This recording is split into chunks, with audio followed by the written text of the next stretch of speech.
반갑습니다. KP어스 박무웅 대표입니다.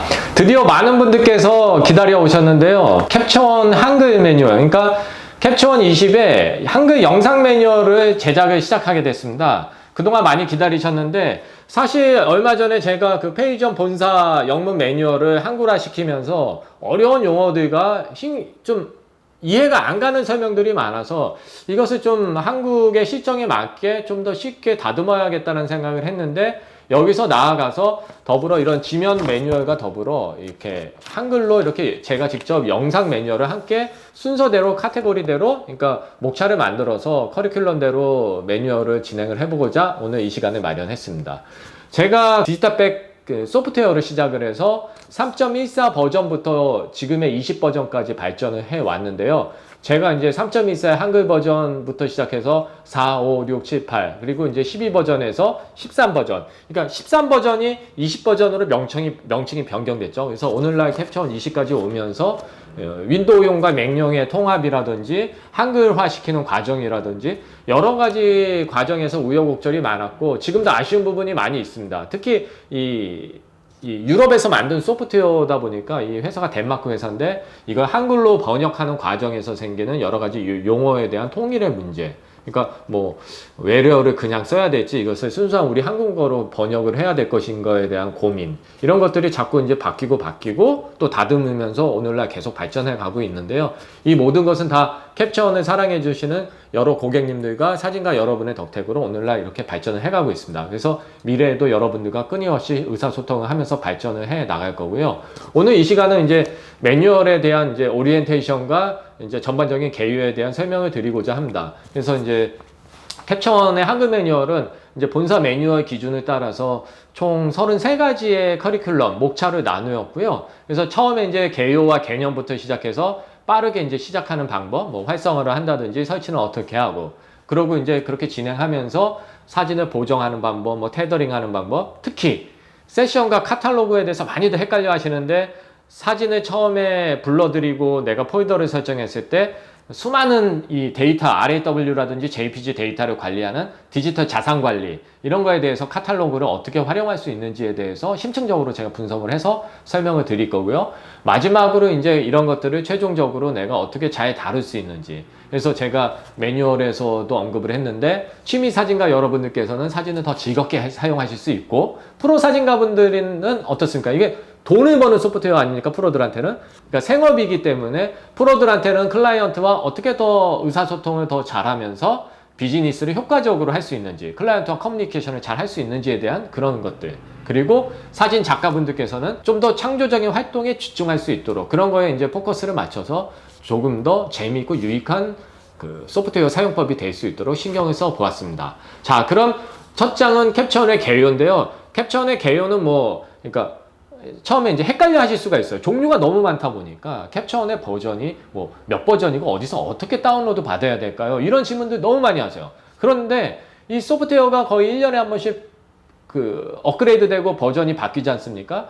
그런데 이게 왜 헷갈리냐면 캡처원 본사에서도 어떤 기준을 바꾸고 버전이 바뀌고 새로운 제품이 나오고 이러다 보니까 소비자가, 사용자들이 혼란이 생길 수밖에 없죠.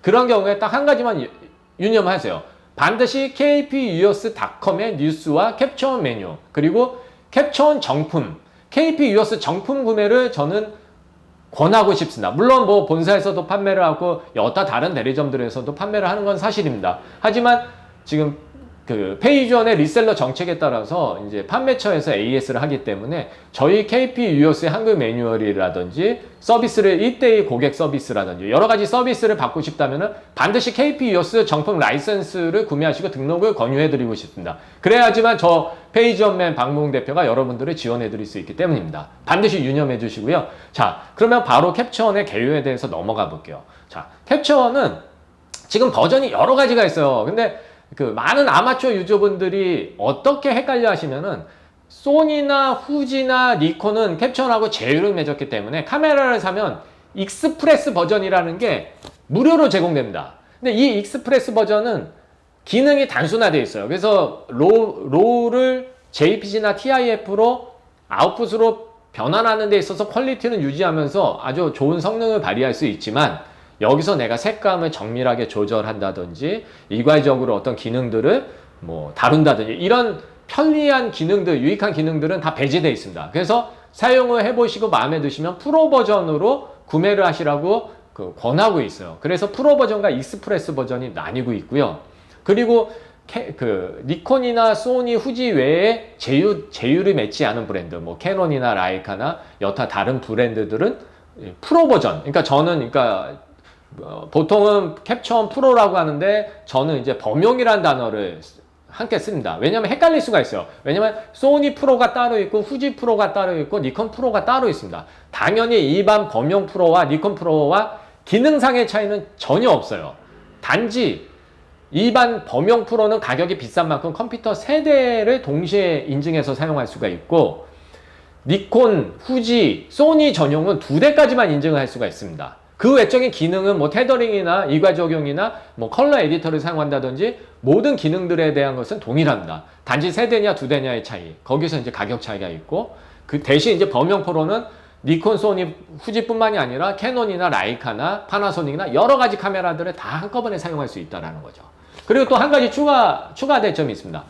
캡처원 20부터는 예전에는 우리가 트라이얼 버전이라고 하죠. 시험판을 그냥 다운로드 받아서 설치하면 한 달 동안 무료로 사용할 수 있었어요. 하지만 본사에서 캡처원 20부터는 시리얼 키를 부여받아야지 됩니다. 그러니까 시험판도 시리얼 키가 있다라는 점. 그래서 캡처원.com에서 이메일 주소로 등록을 해서 그 다음에 시리얼 키를 부여받아야 합니다. 예, 명심하시고요. 그리고 또 한 가지. 캡처원 DB라고 해서 페이지원 디지털백 회사지 않습니까? 디지털백의 약자 DB라는 버전이 있었어요. 그래서 디지털백 유저분들은 DSLR을 쓰지 않고 디지털백만 쓴다 그러면 이건 무료로 여러 대의 컴퓨터에 계속 무료로 업그레이드 하면서 쓸 수가 있었죠. 이것 또한 시리얼 키가 필요가 없었습니다. 캡처원 12, 12 버전까지는. 하지만 캡처원 20 버전에선 이것 또한 조심하셔야 될 부분이 있어요. 뭐냐? 캡처원.com 페이지원.com으로 들어가셔서 기존에 내 프로파일이 있을 거야. 내 이메일 주소와 로그인을 한 다음에 내 정보로, 개인정보로 들어가면은 장비를 등록하는 코너가 있어요, 메뉴가. 라이센스 관리 메뉴가 있고 장비를 등록하는 메뉴가 있는데 여기서 내 디지털백의 시리얼 번호를 등록하면은 캡처원 20의 시리얼 키를 부여를 해줍니다. 무료로, 자동으로. 그 시리얼 키를 활용하셔야지만 캡처원 디지털백 유저를 위한 버전을 사용하실 수 있습니다. 무료로. 이 점 명시하시고요. 그리고 이 기타 별개의 또 소프트웨어가 있는데 캡처원 엔터프라이즈라는 버전이 생겼어요. 이거는 우리 기업에서 뭐 의류회사라든지 예를 들면은 뭐 의류를 제작하는 큰 회사가 있을 거 아닙니까? 그러면 하루에 생산되는 옷의 양이 어마어마할 거 아니에요. 그런 경우에는 바코드를 찍어가면서 상품을 바로 바코드로 만들면서 사진하고 연동시킬 수 있는 그런 기능들이 제공이 되고 있어요. 그래서 캡처원 엔터프라이즈라는 버전은 기업형이 있다. 그리고 캡처원 CH라는 버전이 있는데 이건 컬처럴 헤리티지의 약자로 문화유산. 그러니까 박물관이나 미술관에서 미술품을 복제하는 용도로 쓰는 버전이 있어요. 이런 게 캡처원 CH 버전이고 그리고 이제 멀티 유저라는 게 있습니다. 멀티 유저는 원래 캡처원이라는 게 세대 동시 인증이지만 이거는 이제 한 사람이 컴퓨터 세대를 의미하는 거고 기업이나 공공기관에서는 사람의 숫자대로 사용을 하기 때문에 여러 명이서 하나를 써야 될 때 캡처원은 여러 카피를 사는 게 아니라 이 라이센스 하나로 여러 명이서 등록할 수 있게 멀티 유저 버전이 따로 나옵니다. 하지만 명심하실 것 단 한 가지. 캡처원이 버전이 이렇게 나눠져 있지만 설치 프로그램은 단 한 개의 프로그램이고 라이선스에 따라서 등록이 되면서 버전이 정해진다는 사실을 명심해 주시기 바랍니다. 자, 이해하셨죠? 자, 오늘 이 시간에서는 캡처원의 개요에 대해서 설명을 드렸고요. 자, 설치, 권장 사양이라든지 컴퓨터 사양에 대해서는 이 한글 매뉴얼을 보시면 순서대로 제가 표시를 해 놓았고요. 자, 이제부터는 제가 캡처원의 1강부터 33강, 그러니까 2부부터 33부까지 차례대로 제가 한글 매뉴얼을 이렇게 책자로 제작을 하면서 설명을 드릴 거예요. 그리고 하나하나 이거에 따라서 순서대로 제가 영상으로 제작을 할 겁니다. 그래서 여러분들께서는 저 박무웅 대표가 하는 걸 보고서 궁금하시거나 잘못됐다거나 또는 이런 부분이 추가됐으면 좋겠다라는 사실들을 정리를 해서 저에게 조언을 해주시거나 이메일로 보내주시거나 카카오톡으로 전송을 해주시면 여러분들과 함께 공유를 하겠습니다. 감사합니다. 페이지원맨이었습니다.